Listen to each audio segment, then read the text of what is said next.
जी बिल्कुल, बोल न्यूज़ की रिपोर्ट रंग ले आई है और आज तमाम सूबे में जो हुकूमत की तरफ से एक लॉकडाउन का 29 तारीख तक ऐलान कर दिया गया है, उस पर पारा चिनार में भी बहुत सख्ती के साथ अमल दरामद शुरू कर दिया गया है। तमाम बाज़ारों को बंद किया जा रहा है और जो प्राइवेट अड्डे और दूसरी जो टैक्सी स्टैंड वगैरह शहर के अंदर जो देहात के लिए कायम होती है, उनको भी मुकम्मल तौर पर बंद कर दिया गया है, बाज़ार में बंद कर दिया गया और लोगों को घरों में रहने के लिए कहा गया है कि 29 तारीख तक बिल्कुल लॉकडाउन कर दिया गया है। इस सिलसिले में हमारे साथ यहाँ असिस्टेंट कमिश्नर पारा चिनार उमर अहमद खान साहब मौजूद है। इनसे भी लॉकडाउन के बारे में पूछते हैं कि वो क्या कहते हैं। जी सर।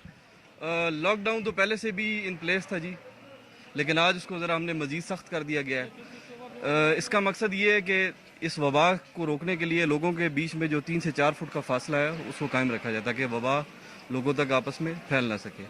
और इसमें सिर्फ लॉकडाउन में सिर्फ ये जो किराने की दुकानें हैं जी और मेडिकल स्टोर्स हैं, उनको इजाज़त दी गई है कि वो खुले रहे, बाकी हमने तकरीबन सारा बंद कर दिया। जी बिल्कुल, असिस्टेंट कमिश्नर उमर अहमद खान साहब की बात आपने सुनी कि वो कोरोना का अब तक जो इलाज है वो सिर्फ महदूद रही है और महफूज रही है कि उस पर कायम है कि जितना भी आप महदूद रहेंगे, आप भीड़ में नहीं जाएंगे, आप लोगों के साथ मिलना जुलना बंद कर रहेंगे, अपने घर तक और महफूज रहेंगे, महदूद रहेंगे, तो आप यकीनन अपने और अपने फैमिली और अपने इलाके को इस मौजी मर से बचा सकते हैं। जी।